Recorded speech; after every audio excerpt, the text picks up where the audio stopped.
Doctor Maluk, hoy estoy acompañada de dos caballeros, así que de una vez póncheme a nuestro querido sociólogo Javier Villagrán, que también está con nosotros. Imagínense yo aquí, miren, qué dicha.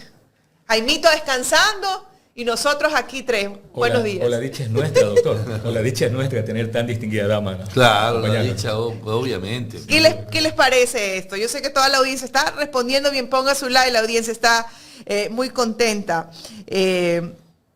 Gracias por todos esos aportes, por todos esos mensajes. Así que bueno, aquí estamos con el sociólogo Javier Villagrán y también con el economista Omar Maluk. Vamos a hablar de las diferentes situaciones. A ver, la narrativa del gobierno en estos momentos es ocultar todo. Decir que se está ejecutando, que se va a ejecutar presupuesto específicamente en salud, creando un comité. Un famoso comité que lo que ha dicho es que se va a hacer una compra masiva, que hay que esperar 2 meses, por cierto, para aquello, y ocultar información. ¿Por qué ocultar información? Bueno, buenos días, Carlita, y buenos días, doctor. Realmente un honor conversar con ustedes. Quisiera, si me permite, Carlita, explicarle un poco a quienes nos siguen y siguen esta importante red, qué es la narrativa. Porque estamos hablando permanentemente de narrativa. Hay la narrativa gubernamental, hay la narrativa que es cuestionada y hasta proscrita por el propio gobierno, de la narrativa de quienes dicen ellos que son sus opositores radicales. La narrativa es parte de la vida, la narrativa es tan antigua como la propia humanidad, fuimos narrando a través del tiempo lo que vimos. Entonces la narrativa es la narración de hechos, circunstancias a través del espacio y el tiempo. El neandertalis, porque no se sabe si fue el neandertalis o esa bifurcación entre el australopithecus y el neandertalis, el que dibujó en las cuevas en Francia y en parte de España también esos momentos históricos que vivió, era narrativa. Y la narrativa ha ido evolucionando, ¿no? Pasamos del simple hecho de dibujar a luego a hacer elementos en la roca, en la piedra, en la roca, en la tabla, en sistemas de tejidos, etcétera, etcétera. Pero la narrativa ha cambiado en el último siglo y creo que en los últimos 15 años la narrativa ha dado un salto pero tremendo. Y ha dado un salto acompañada con la tecnología, porque sin duda alguna la narrativa también va de la mano con estos saltos evolutivos de las tecnologías que la humanidad va desarrollando. Antes nos teníamos que referir a la narrativa periodística, que aquí no le voy a decir eso a Carlita, que es una distinguida comunicadora, maestra, docente, dividida en una narrativa informativa, en una narrativa de análisis, de opinión, ¿sí? En una narrativa que describe hechos más puntualmente y utiliza estilos como la crónica, el reportaje, etcétera, ¿ok? Pero a partir de esta irrupción de las redes, la narrativa comenzó a cambiar. Inclusive adoptamos un término muy utilizado en Estados Unidos, que es una estrategia de campaña política, que es el famoso storytelling. Storytelling. Exacto. Pero bueno, el storytelling es básicamente una narrativa construida y es trabajada para redes sociales. Correcto, es ahí donde se trabaja, y correcto. es ahí. Y es que ahí voy. Esta narrativa construida para toda la simbología digital ha calado tanto que quienes están asesorando al presidente de la República, a todo su grupo, yo le digo que es un GDO gubernamental, han desarrollado, y debo esto, no sé si felicitar o ponerme desde el punto de vista de la tristeza, han desarrollado un mecanismo que en los últimos 5, 8 años han causado tanto daño y han desdibujado tanto el ideario popular que la percepción de los ciudadanos comenzó a cambiar abruptamente. Y esto está fundamentado y es simple. Cuando hablamos con personas que tienen más allá de 30 años, la narrativa, entre 30 y 40 años, la narrativa de ellos es totalmente diferente a una narrativa del de 40, 50 años. Sí, pero es que de una u otra forma vivieron la época anterior a Moreno. Y entonces deberíamos tener al menos la criticidad para decir, bueno, esto funcionó, esto no funcionó tan bien, hubo problemas, sí, pero ¿qué es lo que tenemos como país? Porque hacia allá vamos definitivamente en su comentario de la salud. Entonces, la narrativa que utilizó Moreno luego fue perfeccionada por Lazo y sin duda alguna maravillosamente trastocada por Noboa, es la que ha ocasionado y la que está ocasionando que las personas comiencen a responder de una forma ilógica. Y no solamente las personas, sino inclusive quienes son los adherentes y funcionarios del gobierno. Pero sociólogo, eso tiene que ver mucho con qué es lo que interviene dentro del storytelling, qué es lo que utiliza el gobierno. Porque no es solo la narrativa, son otros elementos como los personajes, como el conflicto o la emoción que se vaya a tratar ahí. Y es ahí, y ahí lo podemos conversar con el doctor Maluk, porque el gobierno siempre está buscando un antagonista. Y ahí, antes de que el doctor Maluk también nos dé su valiosa opinión, yo quisiera comentarle que esta narrativa también utilizó de manera muy meticulosa, muy quirúrgica, las famosas 10 elementos de la manipulación de Noam Chomsky. O sea, es la narrativa manipulada en tal forma que la respuesta de los funcionarios y sobre todo la forma como recibe la gente o como percibe esa narrativa es la que está trastocando todo. Y entonces usted tiene que mientras un grupo de personas, no digo la oposición, no digo los asambleístas de Revolución Ciudadana, sino inclusive médicos, presidente de la Federación de Médicos, empleados de los propios hospitales, pacientes, enfermos de los propios hospitales que están dentro de los hospitales, nos comentan, nos cuentan, nos narran, pero narran con hechos, pues, con vivencias, nos narran una realidad lacerante. Viene un Guzmán y dice que no pasa nada. Viene el presidente de la Asamblea, viene la ministra de Gobierno, viene el ministro de Salud y dicen que no pasa nada, en el mismo lugar donde previamente se había constatado que las situaciones son graves. Entonces, a ver, ¿entendemos esto? Esto es un galimatías. ¿Por qué? Porque mientras estamos viendo al tipo doliente que está declarando que no puede, que está muriendo, porque hemos que visto las personas de diálisis hacen una marcha literalmente ya arrastrándose, viene una autoridad que es la que debería ejecutar acciones, dice, no pasa nada, no hemos llegado al tema de la emergencia. Son casos puntuales, son casos puntuales. Pero ¿qué cogen? La manipulación de Chomsky. ¿En qué forma?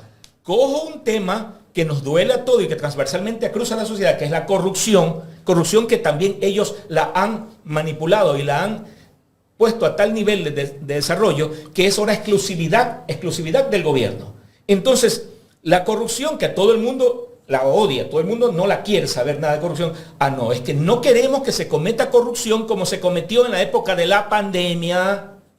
Claro, la pandemia. ¿Y quién fue el que generó esa época de la pandemia como autoridad? Moreno, María Paula Romo, el señor de la Gasca, etcétera, etcétera, porque ellos estaban involucrados en ese gobierno. Entonces, esa misma narrativa dolorosa, que no queremos saber nada, que es la corrupción, se convierte en un plasma que termina desbaratando la realidad que vimos con el paciente, la realidad que vimos con los enfermos de diálisis, la realidad que nos contaron los otros. Y entonces las personas comienzan, porque lo percibo, es que dicen, ¿en qué vivo? ¿A quién le creo? ¿A este que está mal o el gobierno que está así tratando de hacer bien las cosas? Porque el gobierno sí, el presidente se fue. Y la teoría de Chomsky vuelve a funcionar. Al caos le montan otra cosa, el distractor. Y hay distractores por todo lado. Hay el distractor del viaje a Argentina, y la motosierra, y el machete, y luego ya el Japón. Y claro, el convenio. Y con Uruguay vamos a firmar un gran convenio para que no sé cuántos miles de jóvenes vayan a trabajar. Entonces, una narrativa monta a la otra. Pero no es una narrativa desordenada. No es una narrativa aleatoria. Es una narrativa muy bien orquestada. Estructurada. Y doctor Maluk, ¿está estructurada esa narrativa y sigue siendo la corrupción un eje principal en eso? Le pregunto esto porque cada vez que hay una crisis, no decimos directamente quién es el culpable, pero decimos, es que desde el 2018, es que en el 2019, es que la corrupción o sea, nos dicen el mismo mensaje de diferente forma. A ver, estoy de acuerdo con lo que han dicho, realmente. Lo que sucede es que además Noboa tiene toda una organización, que es el Grupo Noboa, que es todo lo que tiene que ver con sus empresas, que tienen personas claves en sitios que son capaces de ir creando estos distractores, estas narrativas, y irlas golpeando bajo un mando unificado. Yo no sé quién es. Yo realmente no he detectado todavía quién es el que está detrás de esto. Pero para mí que son gente de afuera, no son ecuatorianos. Totalmente de acuerdo. No son ecuatorianos. Es gente que maneja mucho este tema de las expectativas, porque crean muchas expectativas. Te pongo un ejemplo. Aquiles Álvarez denuncia el tema de los hospitales y sale el gobernador a decir, yo fui y me di una vuelta por el hospital y no pasa nada. No, Falso. Pero vimos a la periodista de Coavisa cómo le reclamaba a la intendente y le decía, oiga, pero yo estuve primero que usted y la racima está en $9. No, 2,50, no. Y le discutía. Claro. Y fue en vivo y queda registrado. Porque ellos, mientras que nosotros tenemos opiniones diversas, pero no unificadas, no planificadas, no organizadas, no dirigidas, ellos las tienen todas organizadas. Yo estoy seguro que el señor Humberto Plaza, que lo conozco mucho desde chiquito, y es mi amigo personal, el señor Humberto Plaza siguió una orden. Él no es que dijo, no es que él fue al hospital, visitó y regresó y no pasaba nada. A él le dijeron, tienes tú que decir que fuiste al hospital y que no pasa nada. Y eligieron la persona correcta, el gobernador. Entonces, de esa manera, siguen ganando tiempo, a través de los distractores, a través de este condumio de narrativas que conducen a qué. Estamos haciendo las cosas, denos tiempo. ¿No? Estamos intentando. Por eso es que mucha gente, cuando uno le pregunta en las encuestas, ¿qué dicen? Pero el gobierno está tratando de resolver los problemas. Están tratando de hacerlo. ¿No? Sale la ministra de Economía y Finanzas con un presupuesto general del Estado absurdo, ridículo, imposible de cumplir. Donde lo que se enfoca es decir que se va a subir el 5% en salud y educación. Eso... Claro. ¿Qué es falso? Falso. Es totalmente falso. Pero es que es un gobierno que no tiene el más mínimo descaro en mentir. Entonces, pero no es que miente uno, mienten de manera orquestada. Ahora, sociólogo, ¿hasta cuándo les va a durar esa mentira? ¿Hasta cuándo cree usted que se va a poder mantener esa narrativa? Si vemos lo que está pasando como una epidemia, creo que es una epidemia sin duda alguna, y los médicos dicen que, bueno, dependiendo del virus, la bacteria, etcétera, que ataca el organismo, sí, ¿okay? Vienen también los medicamentos. O te aplico más antibiótico o menos antibiótico. Descanso, buena alimentación, etcétera, etcétera. Soy bastante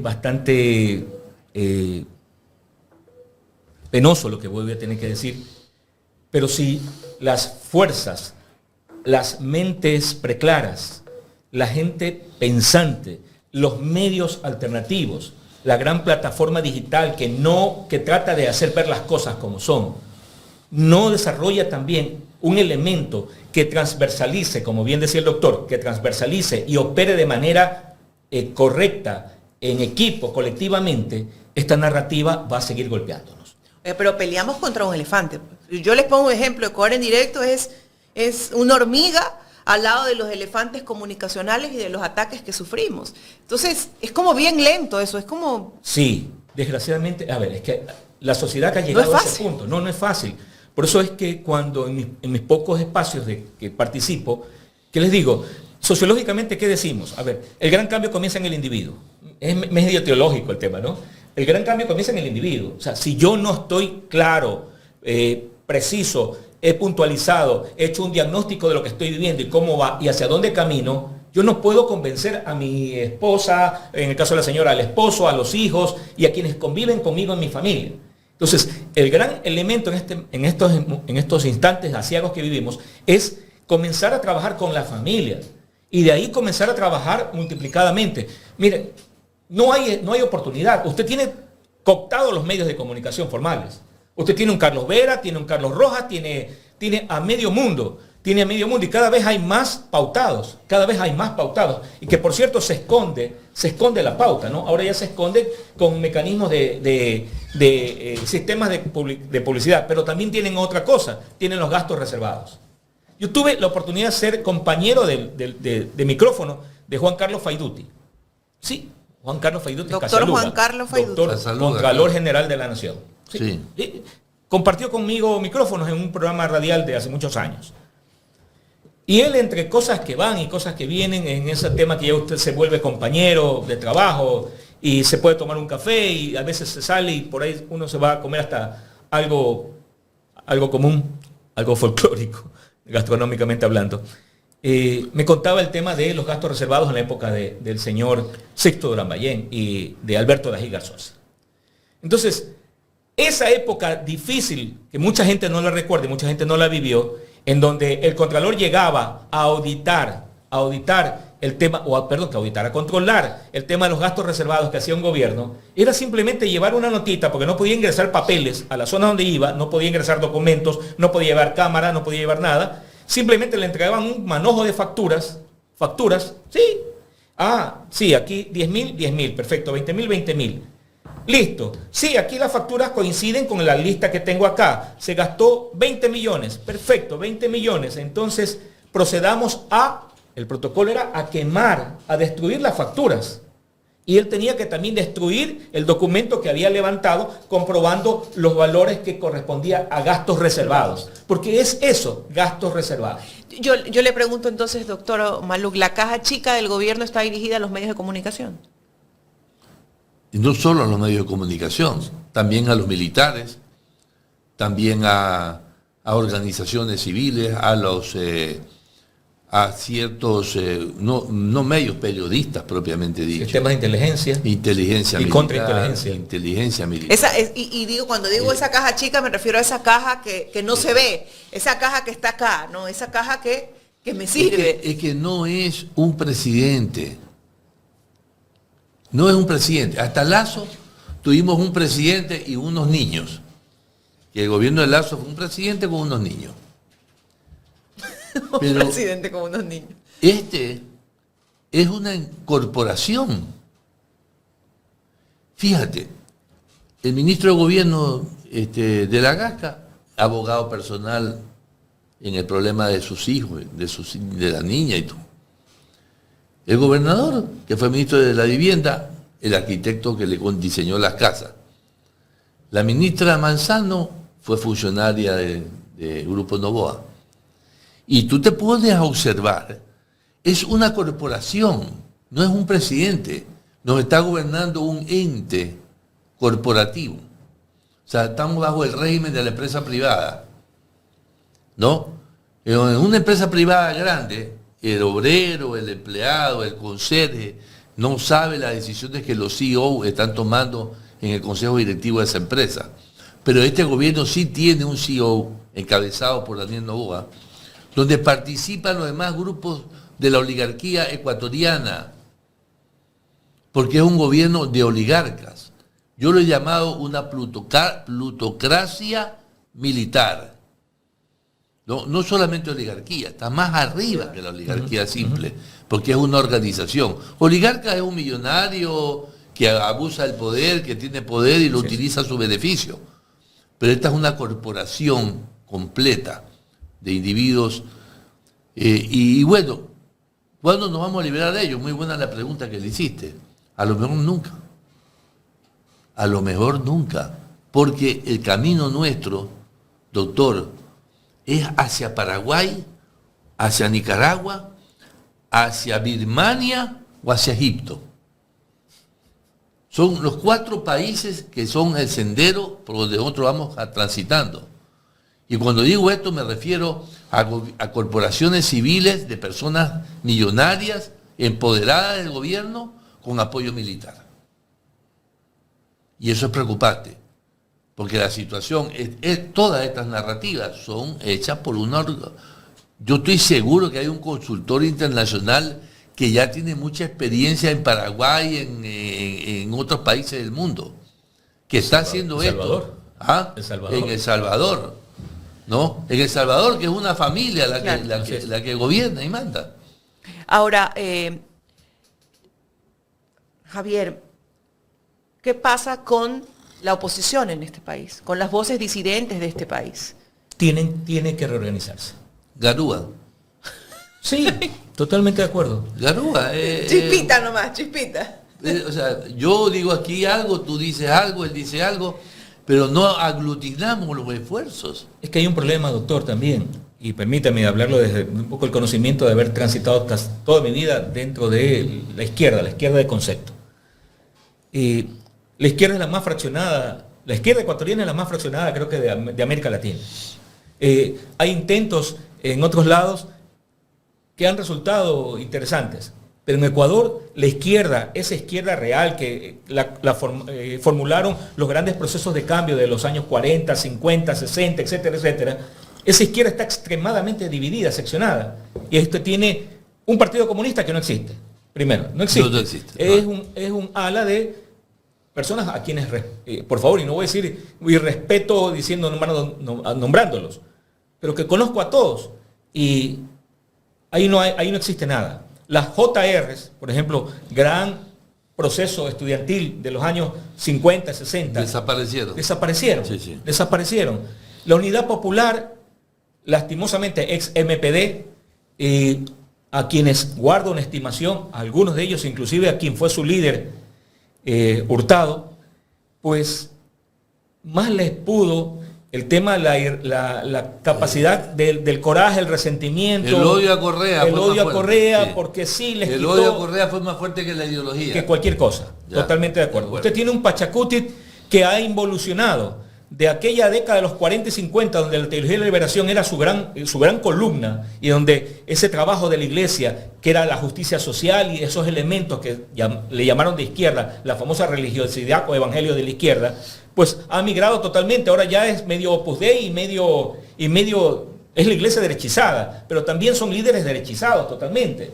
Entonces, ¿qué más le queda a usted? Perdónenme, Partido Socialista, me reía porque siempre les han dicho que son los chicos rábanos, rojos por fuera, blancos por dentro. ¿Qué tiene usted más? Tiene el Revolución Ciudadana, pero el problema de Revolución Ciudadana es que también es una colcha de breguet, tiene retazos de diferentes partes. En las encuestas que yo hago, en el resultado último, de la última encuesta, ahí está, el componente ideológico, el 8,5% se declara de izquierda tradicional, y el 8% de centro izquierda. Eso es lo que quedó. De Rodrigo Borja, del mismo Alberto Acosta. Del mismo Alberto Acosta, sí. Que está vigente, pero que no está en la capacidad ya de levantar la gente.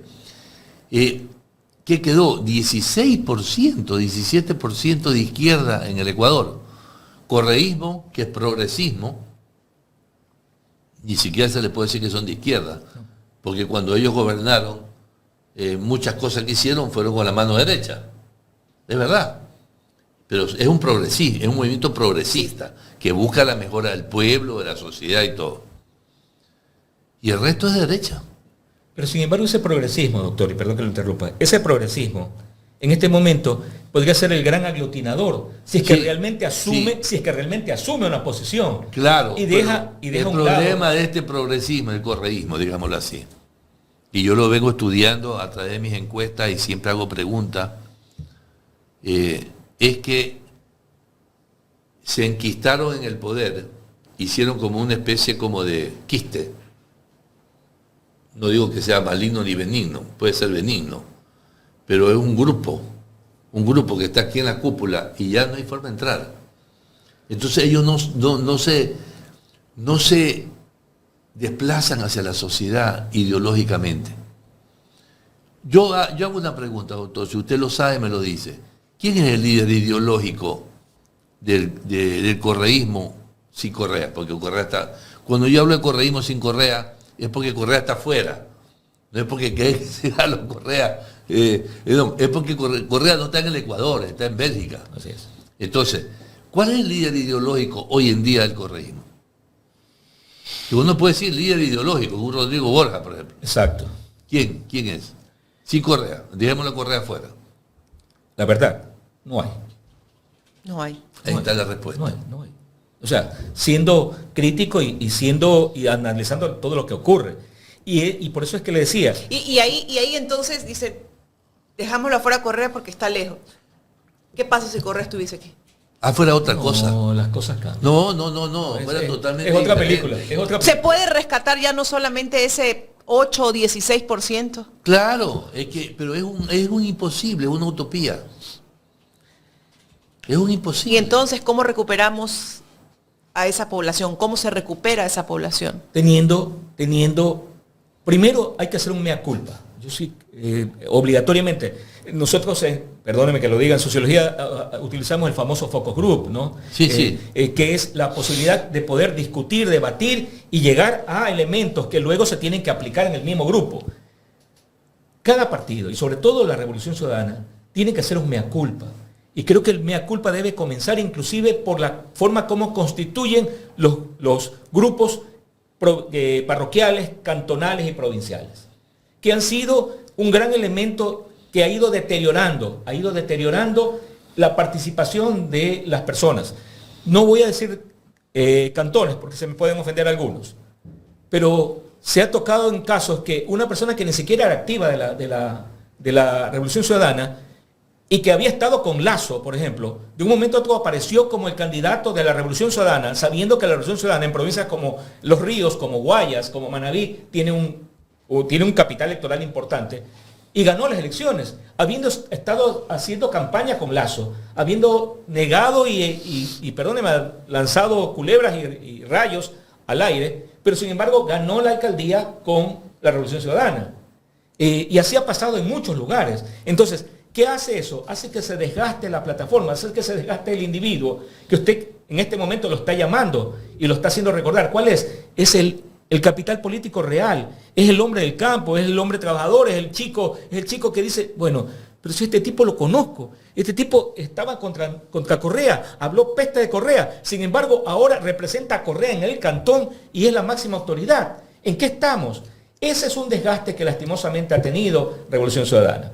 Pero además de esto, no han abierto el abanico, el paraguas, para poder conversar con las otras áreas. ¿Por qué? Porque también se ha estigmatizado las otras áreas. No, es que los rojos son muy rojos, que Pachacutic es Pachacutic y estos también están resentidos con nosotros porque le quitamos la central. La sede. Yo he detectado un síndrome. Ya ahorita, amigos que tengo correístas y ya están hablando de las candidaturas para las seccionales. Las seccionales.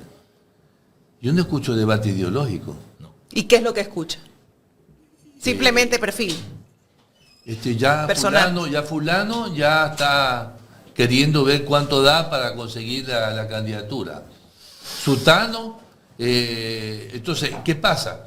Que empiezan a crearse candidatos, ¿no? Sin consolidar la base ideológica. El candidato tiene que ser producto de la consecuencia ideológica. Del debate. De la discusión interna. No puede ser que el candidato sea porque puso dinero, o porque es recomendado por el buró, o porque es amigo de Correa.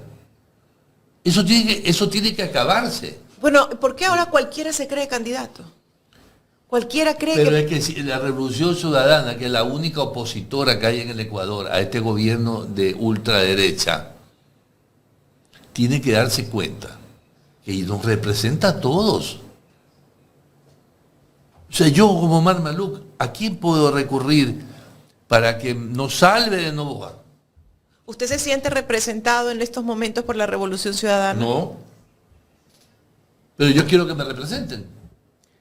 Yo sí quiero que me representen. Pero doctor, ¿cuántos habrán así en el Ecuador? ¿Usted quisiera que lo represente la Revolución Ciudadana entonces? Yo quiero que me represente un proceso Exactamente. político, un proceso político, en donde pueden estar quienes nos ubicamos en la izquierda, colectivos ciudadanos. Mire, hay resistencia ciudadana que funciona en Quito y es un grupo muy fuerte. Discúlpenme el nombre que voy a decir. Conozco los Alfaro. Los Alfaro están trabajando permanentemente. Sí, la mayoría dicen que son unos viejos, ya están viejos. No, o sea, hay un grupo. Pero estos pequeños colectivos, a la sumatoria, pueden aglutinar gente y pueden reproducir un mensaje, pero hay que tener coherencia y hay que tener una unidad de criterio. Entonces hablamos de que lo que necesita el país para poder contrastar a la derecha neoliberal un gran acuerdo nacional. El señor Ángel Correa, el Ángel Correa que está en Bélgica, ¿no? El Ángel que todos adoran, que el 50% de los ecuatorianos adoran. Y que según sus encuestas, Daniel doctoras, Oscar. es el mejor presidente. El mejor presidente de la historia, que abra las alas y que recoja a todos. Porque si sigue con ese concepto del buró, de mi amigo, de que no quiero que es que el síndrome de Moreno, hermano, el síndrome de Moreno, doctor, la traición de Moreno le hizo mucho daño. Pero a ver, Tienen pánico de que lo vuelvan a traicionar. Ahí yo les hago una pregunta, ¿no? Dice, abra las alas. Pero abro las alas y también hay estos infiltrados como los que decía usted. Pues, Olvídate de los infiltrados. No, es que él hacía referencia a eso, ¿no? A ver, entonces, ¿qué pasa ahí? Yo voy a tomar el ejemplo del doctor, que me parece increíble. El momento que abro las alas, automáticamente hay un proceso increíble en la parte baja, en la plataforma. El tipo que cree en Correa, el tipo que cree en ese progresismo, e inclusive los colectivos sociales de izquierda, van a ser una especie de gran movimiento en donde se va a empoderar el individuo que hoy no tiene poder dentro de la organización. Porque usted llama a una reunión de un directorio provincial, cantonal, parroquial. ¿Quiénes van? Los típicos. Y los típicos quieren volverse a reelegir. Exacto. ¿Por qué? Porque ya lo dijo, y voy a tomar sus palabras, que coincido totalmente con usted. Porque esos típicos son los que, de una u otra forma, quiero utilizar otra palabra, entre comillas, negocian o llegan a acuerdos para decidir cuál es el tipo que va a ser candidato. Exacto. Y las postulaciones y las inscripciones, desgraciadamente, tienen un costo. Y a eso están dedicados hoy. No están dedicados al debate ideológico, no están dedicados a contraponerse a Noboa, no están criticando fuertemente al gobierno. ¿Cómo me organizo en mi sector? ¿Cómo me organizo? ¿Cómo hago despertar? ¿Cómo mover a la gente, a las bases populares? Porque, ¿qué es lo que sucede? Que muchas bases populares están desamparadas, no tienen quien los organice.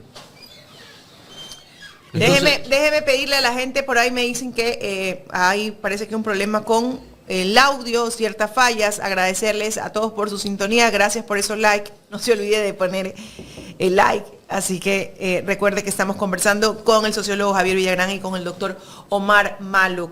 Ponga su like, comparta la transmisión y participe del Super Chat. Te voy a decir una cosa, que lo más interesante es la combinación de la sociología con la investigación científica. Porque yo recojo los datos, pero ellos los analizan la y criticidad lo tienen en la piel. Y lo que estamos diciendo es producto de la experiencia, de la vivencia que tenemos. No es nada inventado. Ok, ahora... Ok, eso con respecto a lo que desde la perspectiva de cada uno de ustedes debería ser el bloque opositor más fuerte que hay en este momento, que es la Revolución Ciudadana. Exacto. Llamar a la unidad, abrir las alas, consolidar un gran movimiento, reestructurarse desde las bases y ahí sí renacer.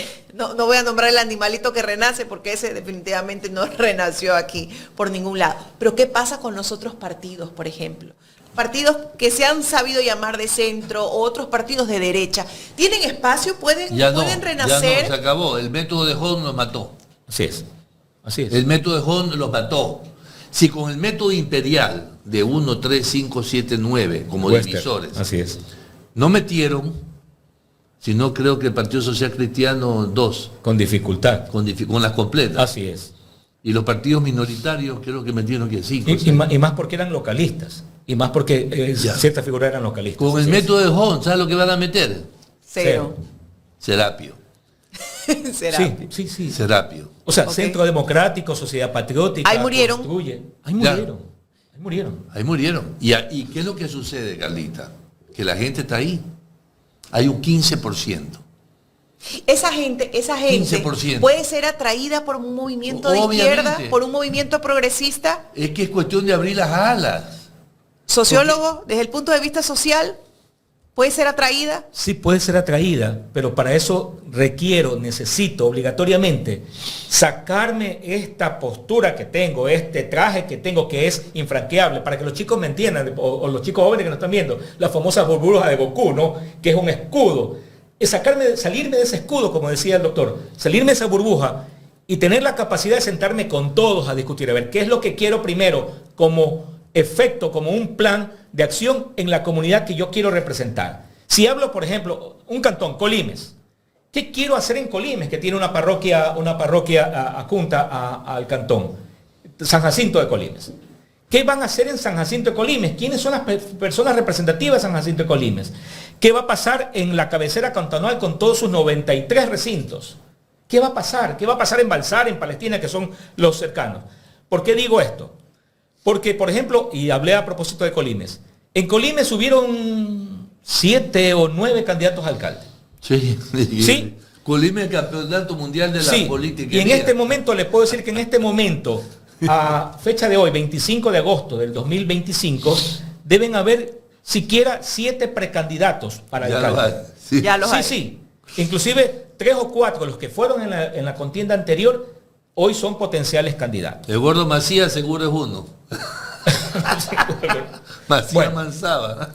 Voy a emitir nombres porque es una comunidad que conozco bastante y a quien respeto a todos. Colimes, sí. Y entonces, pero la pregunta es, ¿qué pasó con el que llegó segundo y tercero, muy cerca del que lo hicieron ganar? Porque el alcalde que está hoy ganó por 4 votos. 4 votos. Le estoy contando, esta ha sido una narrativa real en datos. Consejo Nacional Electoral.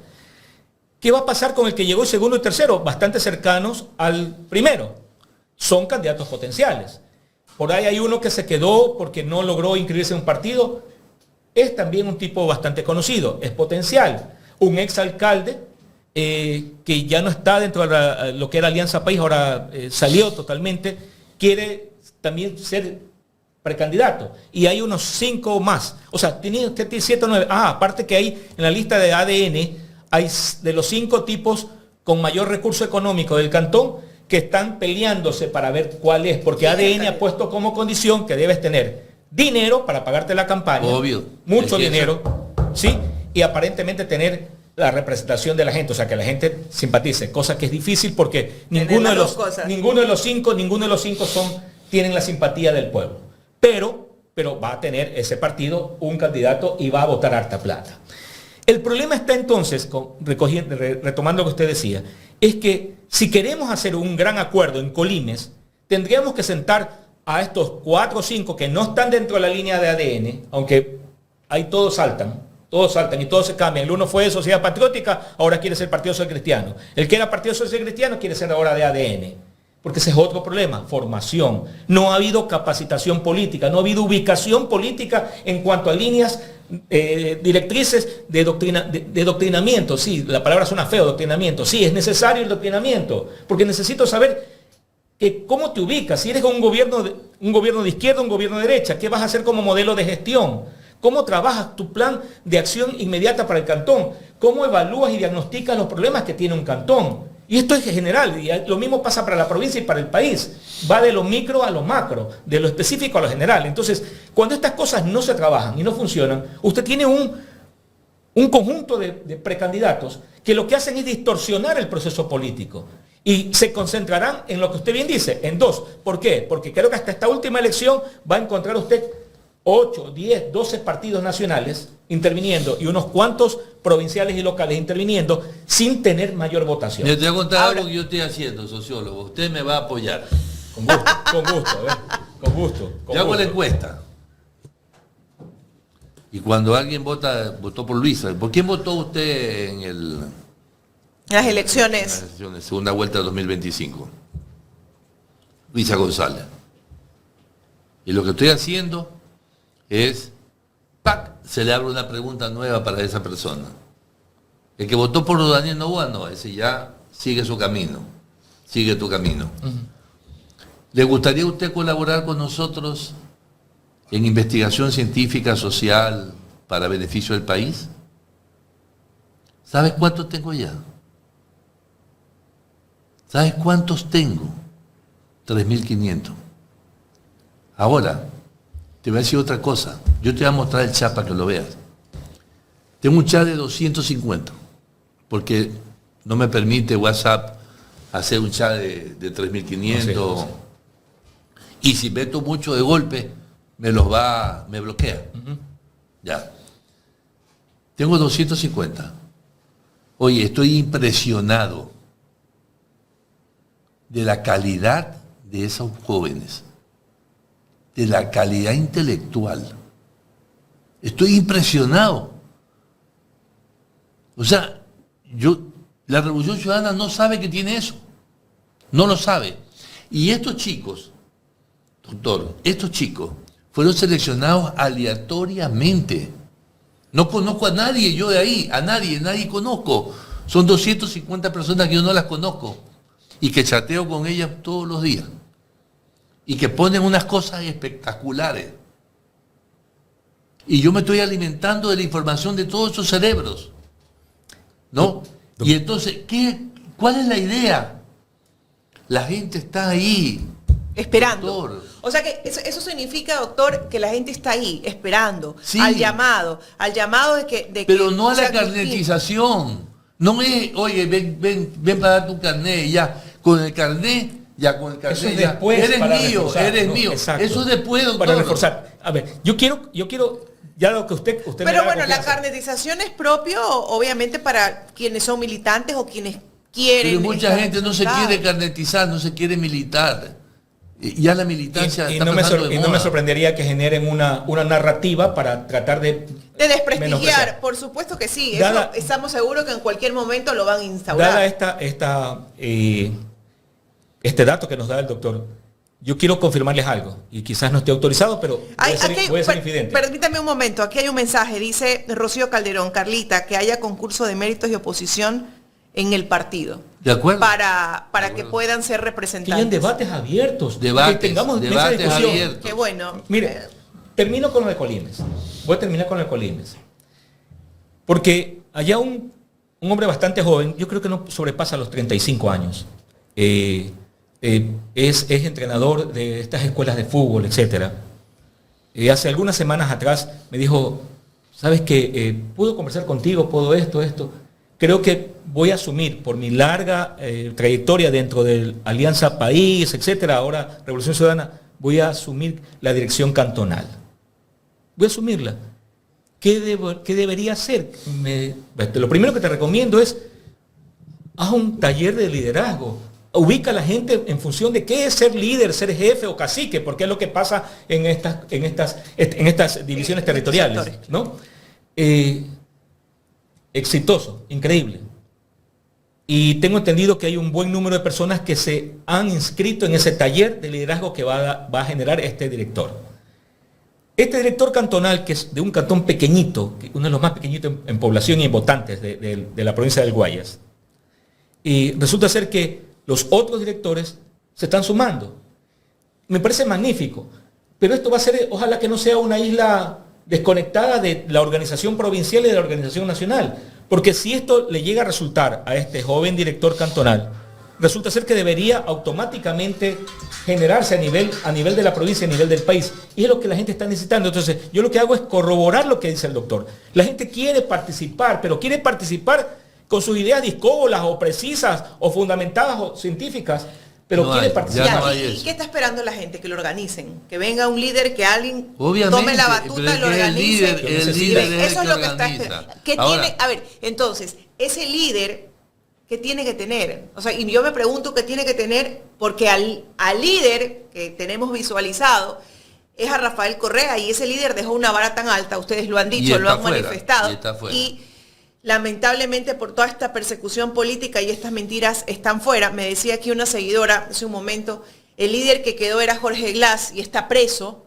¿no? Porque era representativo con esa misma visión e ideología. Entonces, ¿cuál es ese perfil? ¿Cuál es ese líder en base obviamente a los nuevos espacios, al nuevo momento que vivimos? Porque son nuevos momentos, no son los mismos de hace 10, 15 años. Se debe contar con lo que se tiene, doctor. Lastimosamente se debe contar lo que mira, se tiene. yo pienso,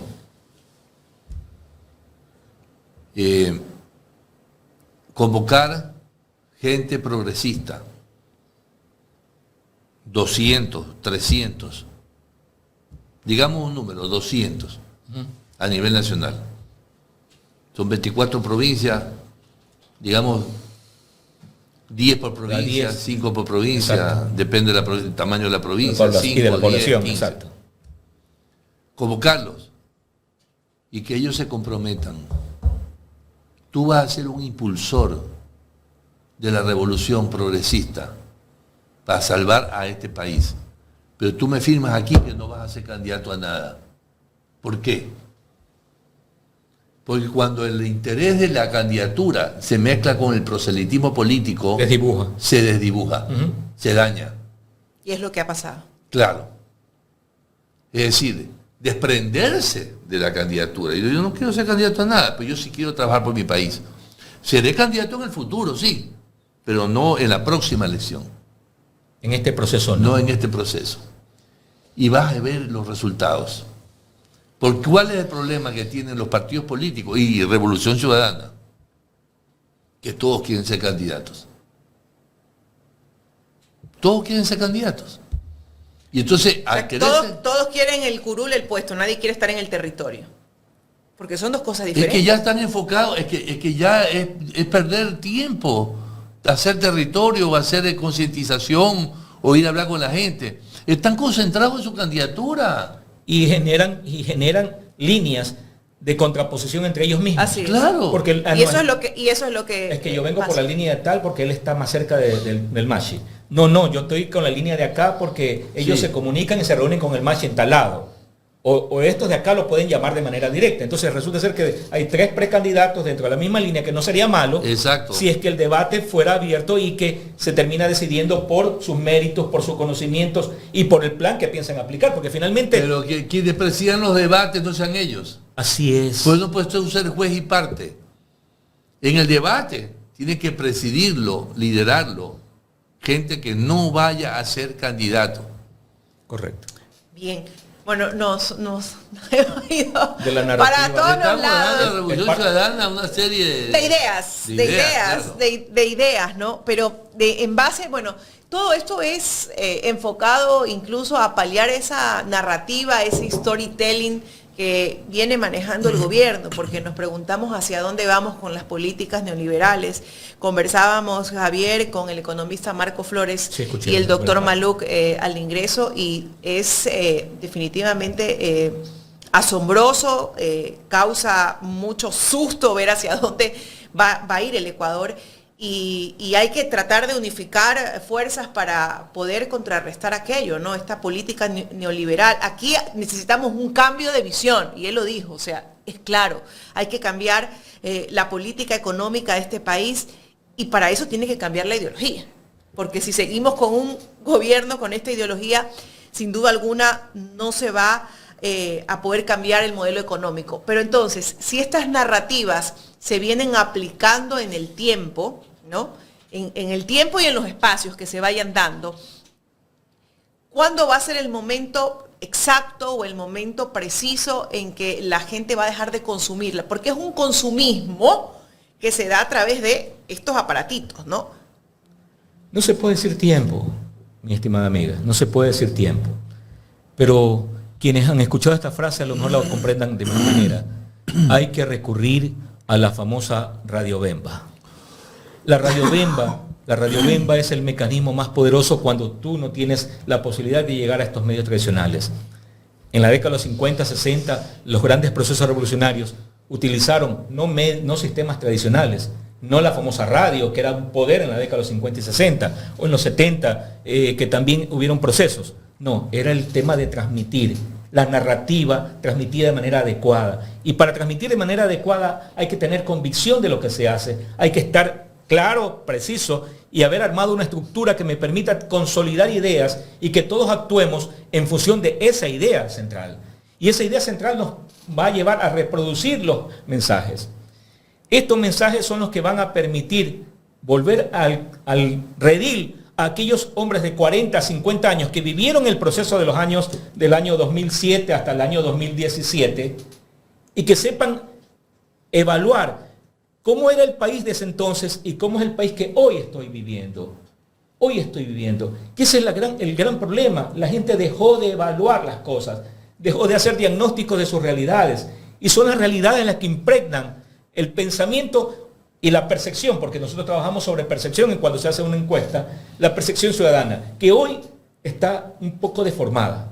Yo digo que un poco, no totalmente, pero sí un poco deformada, porque nos inundaron en el ideario popular que Correa era delincuente y que se llevó 70.000 millones de dólares, que el otro era delincuente y hizo esto, que lo de aquí fue una carretera mal hecha. Por último salió el ministro de Obras Públicas actual, que luego estuvo también reemplazando en energía, y nadie dice nada de los grandes negociados que cometió también, que una carretera supuestamente está mala porque en 10 años la carretera fue calculada para 50 años, pero a los 10 años ya una parte se ha dañado. Claro, si tu casa no le das mantenimiento en 10 años, no cambias la llave que comenzó a gotear esto. Pero esa narrativa hay que transformarla, ¿sí? Culmino diciendo algo, mi querida amiga. Escuché buena parte del diálogo que mantenían con el economista, el exministro de Economía. Yo vivo en un cantón empobrecido. Yo vivo en un cantón empobrecido donde los problemas sociales y los problemas migratorios son severos, como gran parte de los cantones pequeños, doctor. Y sobre todo de las cuencas del río Daule. Claro, ¿sí? Lógico. Que son arroceros, solleros y algo de frutales. Y maiceros.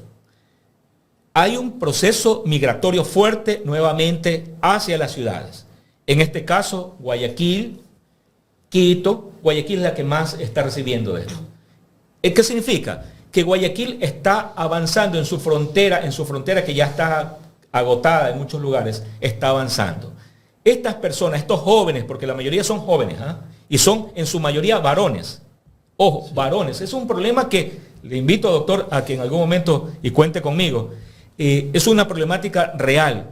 En muchos cantones pequeños se queda la niña de 14, 15 años ya con un niño a cuestas, porque el varoncito vino por responsabilidad o por irresponsabilidad, también salen huyendo, a Guayaquil. Y en Guayaquil lo que se convierten es en carne de cañón de la violencia que viven las ciudades grandes.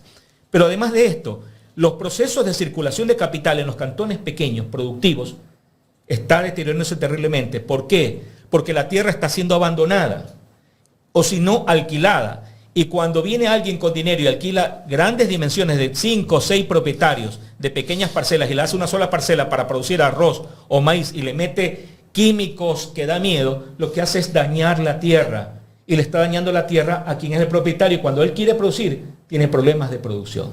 O sea, hay una serie de factores y problemas que se generan en este proceso económico, en donde decimos que la economía creció en 3.4, pero yo creo que creció para el exportador de banano, para el exportador de café, de cacao, y para un grupo selecto, porque realmente hacia abajo no está llegando, mi querida amiga y doctor, no está llegando. La economía no se percibe así, no hay crecimiento, hay decrecimiento. En muchos cantones el principal generador de trabajo son los municipios, que por cierto se van llenando de empleos porque los que llegan como alcaldes o como concejales lo que hacen es pagar como tributo. Pagar favores. Favores de campaña. Entonces, estamos decreciendo económicamente, la sociedad como tal está involucionando a un proceso en el cual o hacemos lo correcto o definitivamente apagamos el foco, corremos la cortina y nos retiramos. ¿Qué es hacer lo correcto en estos momentos como sociedad, doctor? Yo pienso que tenemos que unirnos todos porque tenemos una amenaza gravísima que es el gobierno de Noboa. Estamos frente a un gobierno de ultraderecha con tendencias a que nos lleven a Paraguay, Nicaragua, Birmania. Nosotros no podemos seguir así. A mí me preocupa porque pasarán los años y yo llegaré a los 90 y ya no habrá forma que yo contribuya ya en nada. Estos son los momentos en que yo puedo contribuir. Unirnos para organizarnos, hacer eventos, correr la voz, hacer debates de gente desinteresada, patriotas, realmente patriotas. O sea que este debería de ser un llamado a los patriotas en torno a los momentos difíciles que vive el país. A los patriotas, a la juventud patriota, a la gente como yo también jubilada patriota, a la clase media ecuatoriana. Tenemos que empezar a pensar, los académicos unirnos, volvernos a encontrar. Tenemos que crear una marea, tenemos que crear, estamos estancados, no hacemos nada. Tenemos que crear una ebullición, que esto surja, que se empiece a recalentar la calle. Tenemos que recalentar la calle, reunirnos, protestar, caminar. Pero el problema es que ¿quién es el líder que va a hacer eso? Necesitamos que se abran las alas, como dije yo, abrir las alas y que aparezcan estos voluntarios sin necesidad de que tengan cargo alguno, porque todo es amor por interés en este momento. Amor con interés. Sí, amor con interés, ¿no? Y entonces ya los partidos políticos, esos pequeños que están desapareciendo, ya reaccionen, porque reaccionen estos dirigentes de esos partidos.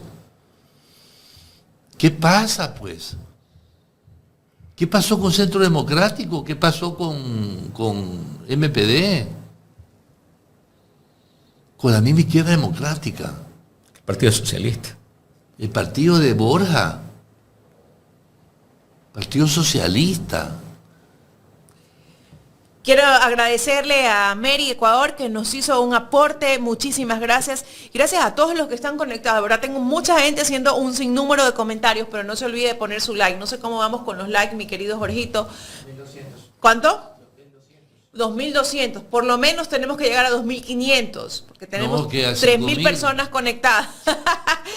Cleverito, saludos, Jorge Tulio, Gerardo Salazar, Mary Ecuador que nos hizo un aporte, nuestro querido Tenicobo, tío Mauro también, Ana Vélez, Carmen, Mary Ecuador, Ariana Marín, Manuel Jesús. Bueno, a todos, recuerden que estamos en un conversatorio, en un diálogo abierto en estos momentos, diferente, con el doctor Villagrán y con el doctor Omar Maluk. Bien, y ustedes han tocado un punto muy importante porque conforme va pasando el tiempo, el próximo año vamos a ver intereses políticos, narrativas, dadas en torno a lo que decía el doctor Maluk y usted también, el doctor Villagrán, a las elecciones seccionales. Decía, ya están viendo quiénes van a ser el candidato. Por acá también nos contaba pues una referencia el doctor Javier Villagrán de cómo ya se están disputando ahí quién tiene más plata, quién tiene más aceptación y quién puede más. ¿Cómo ven? ¿Cómo cree usted, doctor Villagrán, que va a ser esa disputa? Primero va a ser tremenda. ¿Va a ser de solo 2 partidos, así mismo? Van a participar, porque recuerde que hasta esta elección pueden participar todos los partidos que están. Luego les van a aplicar la tarjeta amarilla, la tarjeta roja, etc. El problema está en que los partidos, comencemos por el menor problema. Partidos como Unidad Popular, Centro Democrático, Partido Socialista, Pachacutic, Suma y otros más, van a tener que poner candidatos porque la ley les obliga. Caso contrario, están chao. Entonces, ellos lo que hacen es dividir, fraccionar y confundir al electorado. ¿Por qué? Porque, por ejemplo, Colimes, ya puse Colimes, sigo. En Colimes hay 4 individuos que tienen su capital electoral. Lo tienen. Pero resulta ser que no tienen partido. Ninguno de los 4 van ni por Revolución Ciudadana ni van a ir por ADN. ¿Ok? El uno es un profesor, no es adinerado. El otro es un hombre que tiene una pequeña empresa de comunicación, etcétera, no es adinerado. El otro es un hombre mediano, o sea, perdóneme, no hay ningún adinerado, no pertenece ni a los ganaderos, ni a los grandes maiceros, ni a arroceros del cantón. Entonces los 4 están fuera de ADN. Y creo que por sus divisiones y por sus comentarios y por su trayectoria mismo, no tienen opción con Revolución Ciudadana. Pero ellos 4 van a participar. Entonces, ¿quiénes tienen opciones en los partidos políticos? Suma va a buscarlo a uno de ellos. Construye va a buscar uno de ellos. Social Cristiano. Social Cristianos, gracias. Va a buscar uno de ellos. Partido Sociedad Patriótica, que por desgracia todavía existe, va a buscar uno de ellos. Entonces, ellos 4 van a desarmar un electorado y van a radicalizarlo, porque entonces va a surgir acá el candidato de Revolución Ciudadana, que por cierto, Colimes junto con Palenque son los cantones más correístas de la costa ecuatoriana, le cuento. Tienen una votación altísima. Palenque creo que el 78% normalmente es una votación para Correa y Colimes era estaba por ahí entre el 75 y el 76%. ¿Qué va a pasar con estas dos facciones, con ADN y con Revolución Ciudadana, frente a estos 4 individuos que tienen capital político? Es probable que los de acá le vayan a quitar la votación. Pero ¿se va a elegir adecuadamente un candidato de Revolución Ciudadana? ¿Va a salir realmente de las bases? ¿Va a ser un individuo que haga un diagnóstico real de cómo está el cantón, que está extremadamente endeudado hasta para el 2040, si no me equivoco? No, ese va a ser un pagadini. Exacto, doctor. Como va a ocurrir en todas las jurisdicciones.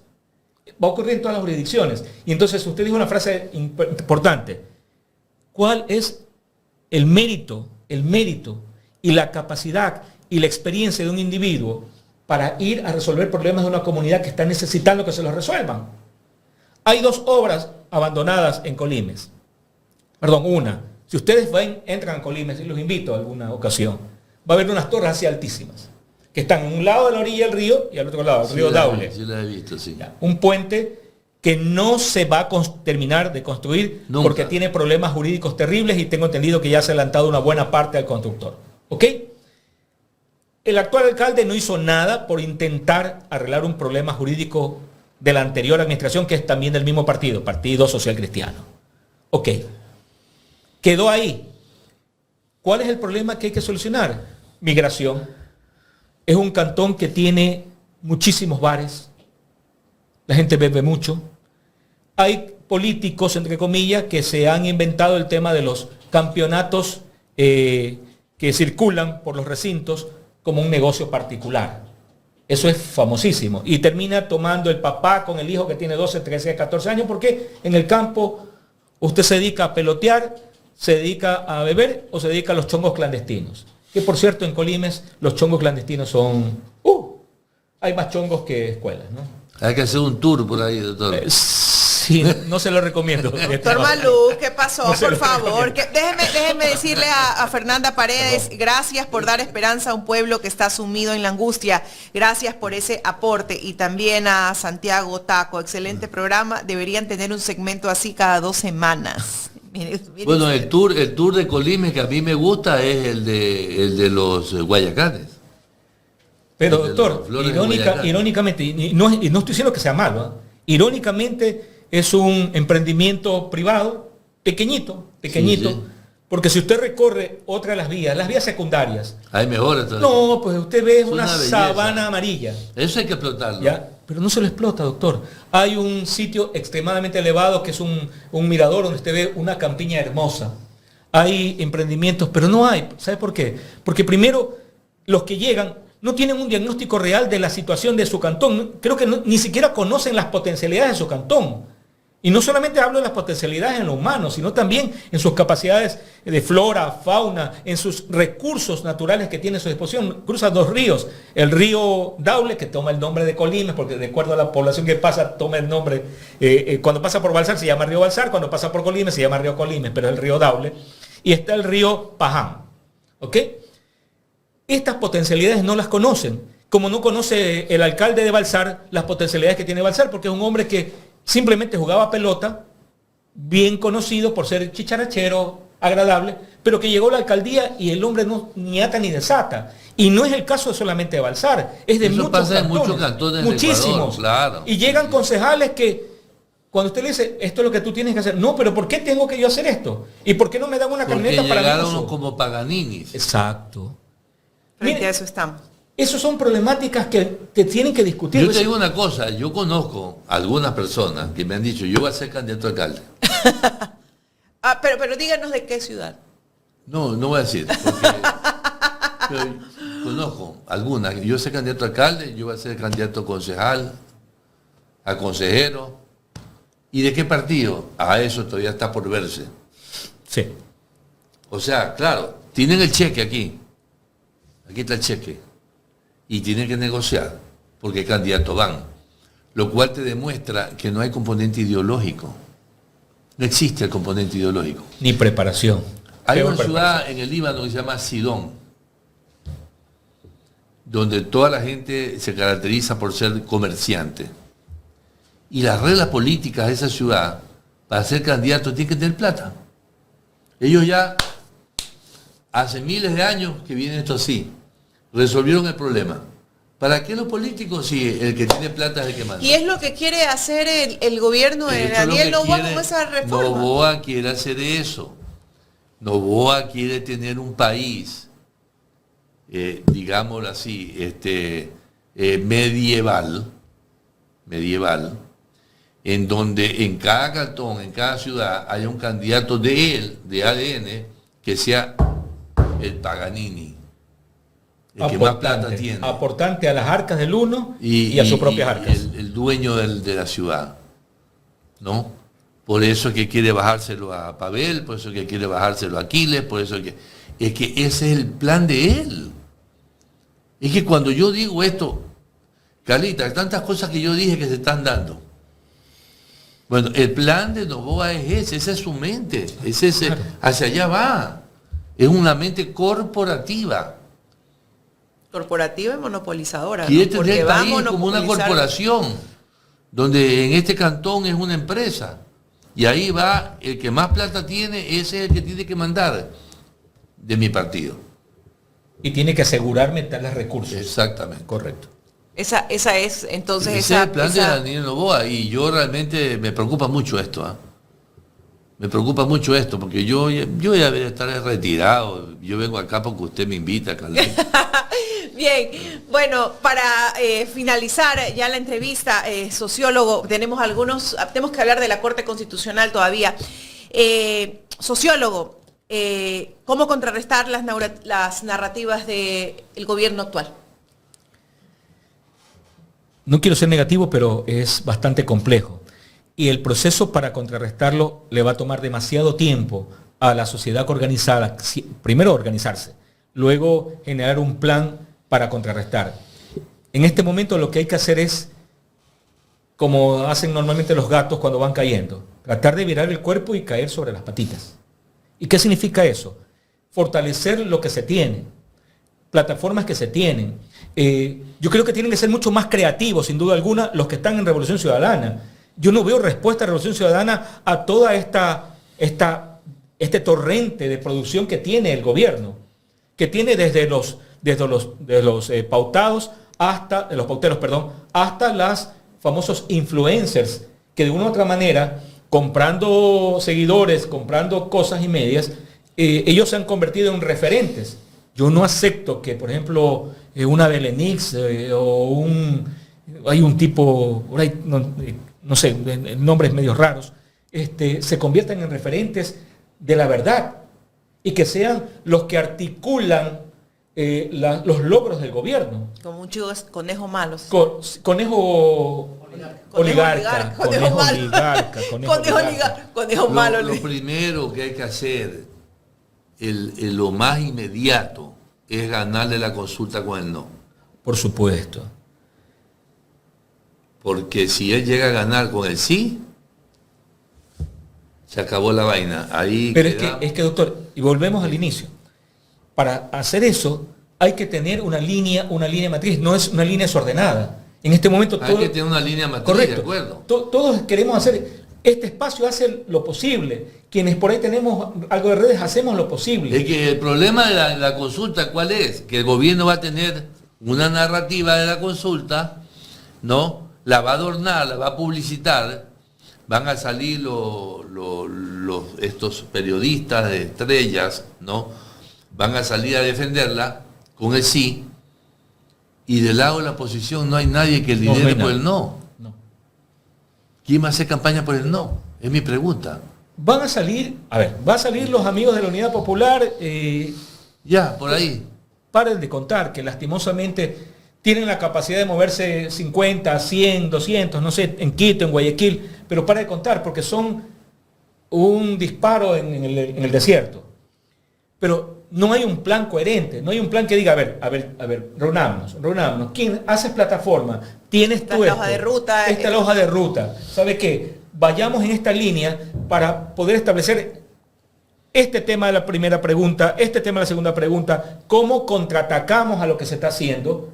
Y veo que Coavisa, por ejemplo, está haciendo un análisis o un debate con cada pregunta, invita a dos personas y hay con dos posiciones diferentes. Ayer hizo el tema de las bases militares, correcto. pero lo estamos haciendo nosotros de manera organizada. Todos intentamos hacer de buena forma, ese es el problema. Todo lo que hacemos lo intentamos con este compromiso que le veo que está bien en usted, doctor, y por favor no desmaye. Tiene energía suficiente para seguir luchando, siga luchando, la lucha luchando. Pero el problema está en que lo estamos haciendo de manera individual. Y en esto se necesita colectivismo. Necesitamos colectivamente generar un proceso que sienta el presidente que estamos vivos. Y que no somos los tontos de capirote que aplaudimos o dejamos aplaudir las torpezas que comete él y su equipo. Y digo torpezas, aunque son genialidades en cuanto al manejo comunicacional. Sí. Porque el disfraz que nos venden, o el mensaje que nos venden disfrazado, es realmente negativo. El tema de la salud me duele. Se lo juro que me duele. Ver ese video de esa chica pariendo en plena vía pública. Tengo familiares lejanos. Tengo familiares lejanos que me llamó el fin de semana a decirme, ¿sabes qué? Me despido de ti. ¿Por qué te pasa? Se van. No tengo cómo hacerme la diálisis. Por ahí la familia se movió un poquito. Sí, pero se puede mover para hacerle la diálisis 2 semanas. 2 semanas, porque son 3 por semana. Así es. ¿Te alcanza el dinero para un mes? No te alcanza. No te alcanza. Entonces, ¿el qué dijo? En un acto triste, valiente y triste al mismo tiempo. Me despido. Hermano, cuídate. Porque este tipo es capaz de todo. Se resignó. Yo no voy a permitir que mis hijas, que los amigos estén haciendo bingos y caridades cada semana, porque no les va a alcanzar. Se van a agotar y me van a terminar viendo como un lastre. Mejor chao. Mejor me quedo en casa, voy a comer lo que me han prohibido, es acelerar esto. O sea, te lo digo. Yo haría lo mismo. Es real, sí, es real. Pero como él, son cientos, son miles de personas. Por favor, esa marcha no le ocasionó dolor a esta vocera del gobierno, al ministro de Salud, al propio presidente o a la esposa que anda tan involucrada con no les ocasiona nada. Son indolentes. No les ocasiona nada. No les ocasiona. Pero bueno, me despido del doctor Javier Villagrán, no sin antes agradecerle esta cosa muy valiosa, este libro muy valioso, este trabajo muy valioso. República de Chocolate. Así que me lo tiene que firmar, sí, por supuesto. Y agradecerle al doctor Javier Villagrán, sociólogo, por ese aporte que hace para la sociedad, por seguir investigando. Y porque sí, tenemos que estar en la lucha constante. Aún tenemos fuerzas y aún tenemos la voluntad, porque esto tiene que ver mucho con esa voluntad patriótica, vamos a decirlo así, porque no es cosa de un interés económico, no es yo te ayudo para que tú me des algo, tiene que haber una voluntad patriótica. Y ese patriotismo se ha venido perdiendo en el tiempo, ese patriotismo se ha ido envolviendo por el consumismo, se ha ido envolviendo porque la juventud ha ido de forma acelerada, ha querido llegar a tener cosas de forma tan acelerada, ¿no?